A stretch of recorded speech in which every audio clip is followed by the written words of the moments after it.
السلام علیکم داملای محترم. حاجی میرزا، شما گفتید که اگر زن گرفتید و آن زن اگر نادختر برآمد او را طلاق نکنید، سیری او را پوشانید، آخر طبیعت ما نمیکشد. اینش را چی میگویید؟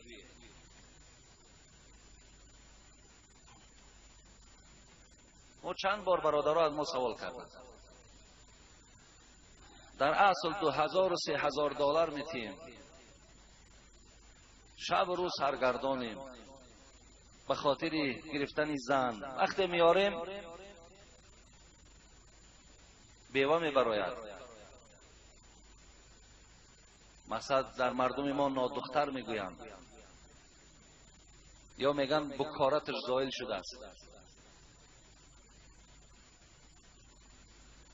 پس شما گفتید که سیری اونها را پوشانید، با اونها حیات به سر برین. آخه طبیعت ما نمیکشد. اینش را چی میگویید؟ دادر عزیز، من به طبیعت تو کار ندارم. طبیعت تو میکشد نمیکشد. من گفتم آن چیزی را که خدا و رسول گفت. من اگر میگفتم که دادر عزیز توصیه حاجی میرزا برای تو این است، تو اینجا دا میگفتی که حاجی میرزا 100 نامعقول کرده است. ولی من برای تو آن چیزی که خدا و رسول گفت همون گفتم. پیامبر گرامی میگوید من فرج عن مسلم کربتا فرج الله عنه بها کربتا من کرب یوم القیامه. یک حدیث. دویم و من ستر مسلما ستره الله یوم القیامه. دو حدیث. لا یستر عبد عبدا فی الدنیا الا ستره الله یوم القیامه. سه حدیث. من غسل میتا فکتم علی غفر الله له 40 مرة. 4 حدیث. حدیث های پیامبر گرامی است دادر عزیز. حالا تو جوانی، حالا شاید اون قدر مطالعه که من در کتاب کردم، شاید اون قدر ناموس و ننگ که من دارم تو نداری دادر. تو طبیعتت نمیکشد. فکر میکنی که من در کار همین دخترها راضیم یا طبیعت من میبردارم. منم در جای تو باشم 3 طلاق نه 100 طلاقش میکنم. منم طبیعت رو نمیبردارم.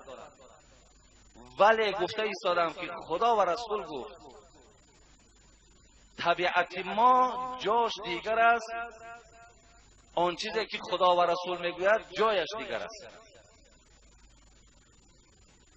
پیامبر میگه کسی که در همین حالت سیر همو انسان میپوشاند، خدا سیر او را در روز قیامت میپوشاند. ببینید حتی پیامبر میگه من غسل میتا، تو یک آدمی مرده را وقتی میشویی، مرده را فکتم علی، بعدا میبینی در بدن مرده هر گونه گویم چیزهایی که با گفتن او در بیرون مردم همه شاید لعنت بر همون مرده گویند. یعنی در وجود او هر چیزای ناخوب میبینی. پیامبر گفت تو اونها را دیدی در حالت شستن، فکتم علی، ولی تو پوشانیدی او را، به کسی نگفتی. خب غفر الله له 40 مرة. خدا میگه به خاطر آن که تو سیری همین مرده را پوشانیدی به کسی نگفتی، من که خدای تویم 40 بار گشته و برگشته مغفرتت میکنم. برادر 40 بار مورد مغفرت من تو را قرار میدهم. به خاطر یک مرده را تو کمبودی های مرده را وقتی میپوشانی، وقتی مرده را کمبودیش پوشانیدن این قد ثواب باشد زنده ده، چی ثواب میگی؟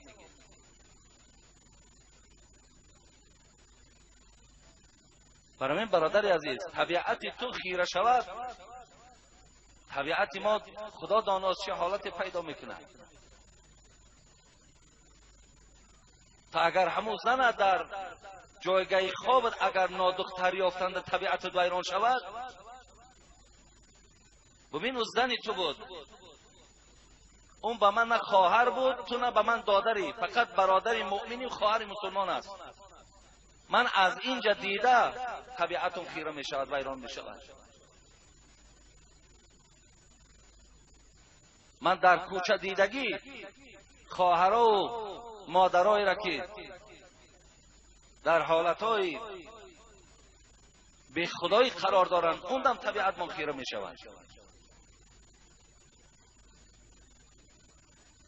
برای همین دادرای عزیز، این حکم خداست. پوشانین، اگر خواهین مرحمت زندگی کنین،